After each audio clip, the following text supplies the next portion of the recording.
edu.insight पर आप सभी का स्वागत है। आज के इस अंक में हम बात करने वाले हैं मिडिवल इंडियन हिस्ट्री के बहुत ही महत्वपूर्ण अंक और पार्ट लोधी वंश के बारे में। भारत में दिल्ली सल्तनत का एक शासक राजवंश था लोधी वंश। ये 1451 से 1526 तक चला था। राजवंश के संस्थापक बहलोल खान लोधी थे, जिन्होंने दिल्ली में सत्ता हासिल की और 1451 में खुद को सुल्तान के रूप में स्थापित कर दिया था। मुगल साम्राज्य के सत्ता में आने से पहले लोधी वंश दिल्ली सल्तनत का अंतिम शासक राजवंश बना। लोधी वंश के तहत दिल्ली सल्तनत को बाहरी ताकतों, विशेषकर बाबर के अधीन मुगलों की बढ़ती शक्ति से कई चुनौतियों का कई बार सामना करना पड़ा। लोधी शासकों को अपने क्षेत्रों पर नियंत्रण बनाए रखने के लिए संघर्ष करना पड़ा और क्षेत्रीय अधिकारियों के साथ लगातार संघर्ष का सामना करना पड़ा। लोधी राजवंश के शासन काल के दौरान सबसे महत्वपूर्ण घटना 1526 में पानीपत की लड़ाई थी। राजवंश के अंतिम सुल्तान इब्राहिम लोधी को बाबर के साथ सैन्य टकराव का सामना करना पड़ा था, जिसने मुगल साम्राज्य की स्थापना की थी। इब्राहिम लोधी इसमें हार गया और इस लड़ाई ने लोधी राजवंश के अंत और भारत में मुगल शासन की शुरुआत को चिन्हित कर दिया था। लोधी राजवंश के शासन का दिल्ली सल्तनत पर महत्वपूर्ण प्रभाव पड़ा। उन्होंने प्रशासनिक सुधारों को लागू करके और सांस्कृतिक और स्थापत्य विकास को बढ़ावा देकर अपनी शक्ति को मजबूत करने का प्रयास किया। हालांकि उनका शासन अपेक्षाकृत अल्पकालिक था और मुगल साम्राज्य के उद्भव के कारण उस पर ग्रहण ही लग गया। लोधी वंश की उत्पत्ति के बारे में अगर हम बात करते हैं तो लोधी राजवंश की उत्पत्ति का पता राजवंश के संस्थापक बहलोल खान लोधी से लगाया जा सकता है। बहलोल खान लोधी एक प्रमुख पश्तून यानी कि अफगान कुलीन था, जिन्होंने उस समय दिल्ली सल्तनत के शासक राजवंश सैयद राजवंश के अधीन काम किया था।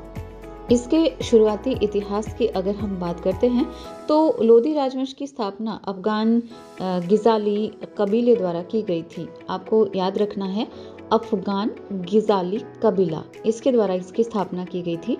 दिल्ली में प्रवेश करने से पहले बहलोल लोधी ने एक बुद्धिमान निर्णय लिया और पंजाब पर और कब्जा करके सैयद शासक की अनिश्चित स्थिति का फायदा उठाया। उन्होंने 1451 में बहलोल शाह गाजी नाम लेकर दिल्ली की गद्दी से भारत पर कब्जा किया। उन्होंने शर्की साम्राज्य को उखाड़ फेंका। सिकंदर लोधी, जिसका बड़ा भाई बारबक शाह उसके साथ सत्ता संघर्ष में था, 15 जुलाई 1489 को बहलोल लोधी का उत्तराधिकारी बना। मथुरा और नागा बंदरगाह में भारतीय मंदिरों को कट्टर सुन्नी शासक सिकंदर लोधी ने ध्वस्त कर दिया था। इस्लाम की श्रेष्ठता को उजागर करने के लिए हिंदुओं पर जजिया लागू किया गया। राजा मानसिंह ने ग्वालियर किले पर कब्जा करने के सिकंदर लोधी के 5 प्रयासों को विफल कर दिया था। अपने बड़े भाई जलालुद्दीन के साथ उत्तराधिकार संघर्ष के बाद इब्राहिम खान लोधी उनके उत्तराधिकारी बने। 1517 में उनका निधन हो गया और इसके बीच अक्सर आपस में इनकी झड़पें होती रहती थी। लोधी राजवंश किस तरह से सत्ता में आता है और किस तरह से, यानी कि जो इसका पहला शासक था, किस तरह से ये सामंत से एक शासक बन जाता है, इंडिपेंडेंट जो रूलर बन जाता है, इसके बारे में भी हम बात करते हैं। सुल्तान के रूप में बहलोल खान लोधी के शासनकाल की विशेषता उसकी शक्ति को मजबूत करने और एक स्थिर प्रशासन स्थापित करने के प्रयास था।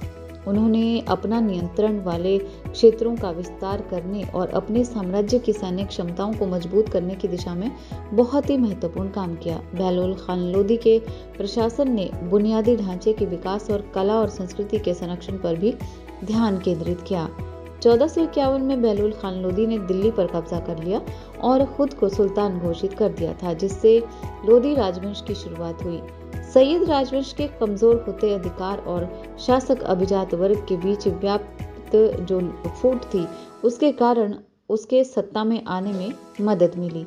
गवर्नर के रूप में अपने कार्यकाल के दौरान बहलोल खान लोधी ने प्रभावी ढंग से पंजाब क्षेत्र पर नियंत्रण स्थापित कर दिया था। उसने कुशलतापूर्वक राजनीतिक परिदृश्य में कदम रखा और स्थानीय अफगान जनजातियों और अन्य क्षेत्रीय शक्ति केंद्रों से समर्थन उसको हासिल हुआ।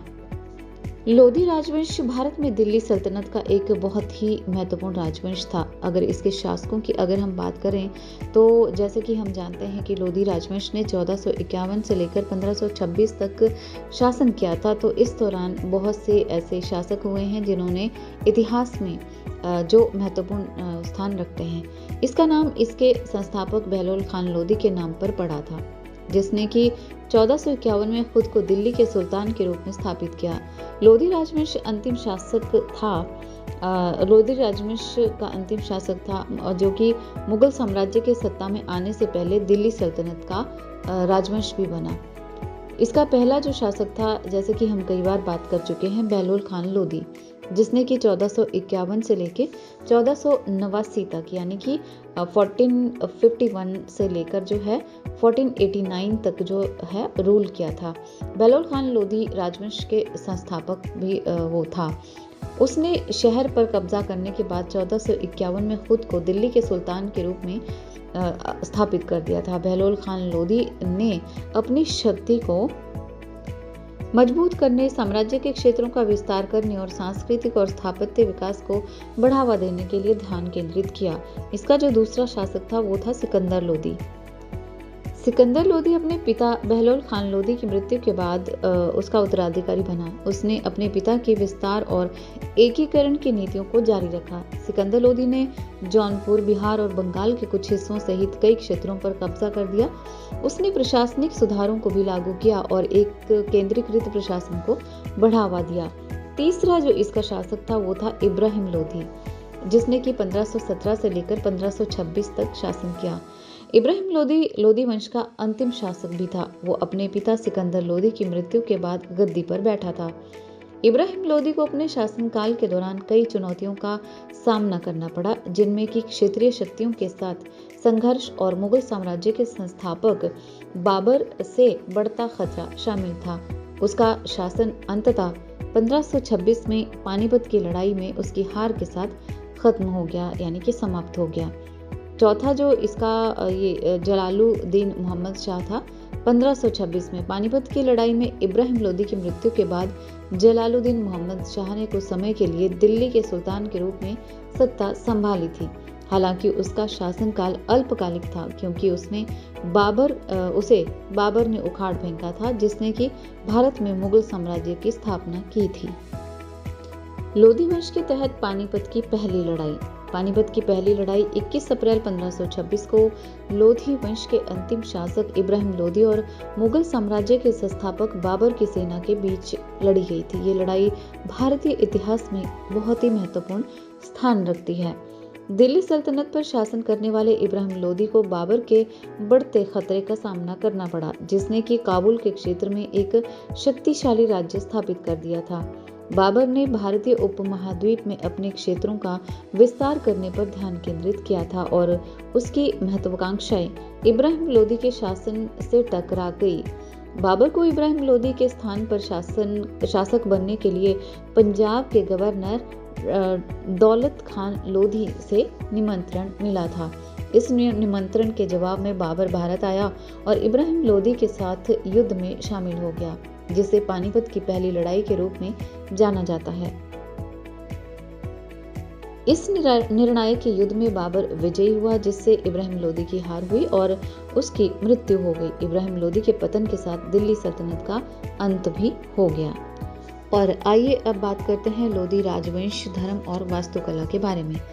अपने पूर्वजों की तरह ही लोधी सुल्तानों ने खुद को अब्बासिद खलीफाओं के प्रतिनिधि के रूप में प्रस्तुत करके मुस्लिम दुनिया पर एक ही खिलाफत के प्रभुत्व को स्वीकार किया। कुरैश कबीले, मोहम्मद के कथित वंशजों, सूफी शेखों और मुस्लिम उलेमाओं को पूरे गांव सहित नकद, वजीफा और राजस्व मुक्त भूमि दी गई थी। लोधियों की मुस्लिम प्रजा धार्मिक कारणों से ज़कात कर देने के लिए बाध्य थी, जबकि गैर मुस्लिम प्रजा राज्य सुरक्षा के बदले जजिया कर देने के लिए बाध्य बनी। सल्तनत के कुछ क्षेत्रों में हिंदुओं को अतिरिक्त तीर्थ यात्रा शुल्क देना पड़ता था। हालांकि सल्तनत के राजस्व प्रबंधन में कई हिंदू अधिकारी कार्यरत थे।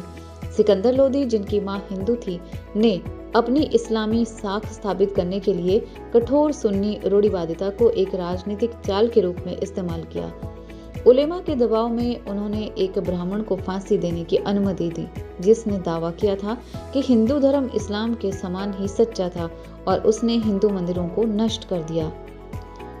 उसने प्रतिष्ठित मुस्लिम शहीद सालार मसूद के भाले के वार्षिक जुलूस के साथ साथ मुस्लिम संतों की मज़ारों में महिलाओं के प्रवेश पर भी प्रतिबंध लगा दिया। इसके अतिरिक्त उसने बड़ी मुस्लिम आबादी वाले कई शहरों में शरिया अदालतें स्थापित की, जिससे काजियों को मुस्लिम और गैर मुस्लिम दोनों विषयों पर इस्लामी कानून लागू करने में मदद मिली। दिल्ली के लोधी गार्डन में 12 गुंबद, जिसे संभवतः सिकंदर लोधी द्वारा 1490 ईस्वी में बनवाया गया था, दिल्ली का सबसे पुराना पूर्ण गुंबद माना जाता है। 1489 और 1517 ईस्वी के बीच निर्मित शीश गुंबद लोधी राजवंश का एक मकबरा है।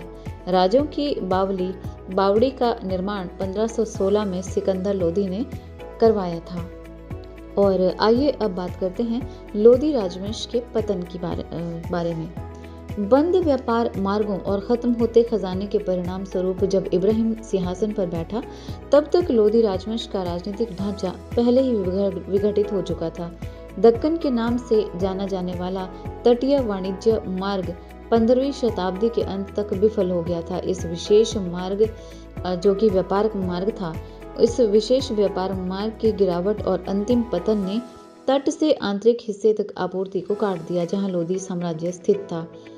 व्यापार मार्ग की सड़कों पर संघर्ष छिड़ने की स्थिति में अपनी रक्षा करने में असमर्थता के कारण लोधी राजवंश ने उन मार्गों का उपयोग करने से परहेज किया, जिससे व्यापार और राजकोष में गिरावट आई और वे आंतरिक राजनीतिक मुद्दों के प्रति अधिक संवेदनशील हो गए।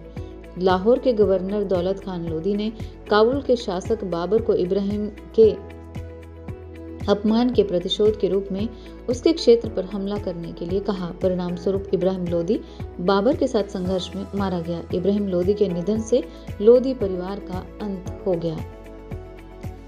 बहलोल खान लोधी के नेतृत्व में लोधी राजवंश ने क्षेत्र की प्रगति को आकार देते हुए राजनीतिक, शासन और संस्कृति में महत्वपूर्ण योगदान दिया। लोधी राजवंश द्वारा शुरू की गई प्रशासनिक और सांस्कृतिक प्रगति ने मध्ययुगीन भारत के राजनीतिक और बौद्धिक परिदृश्य पर गहरा और स्थायी प्रभाव छोड़ा। आज बस इतना ही।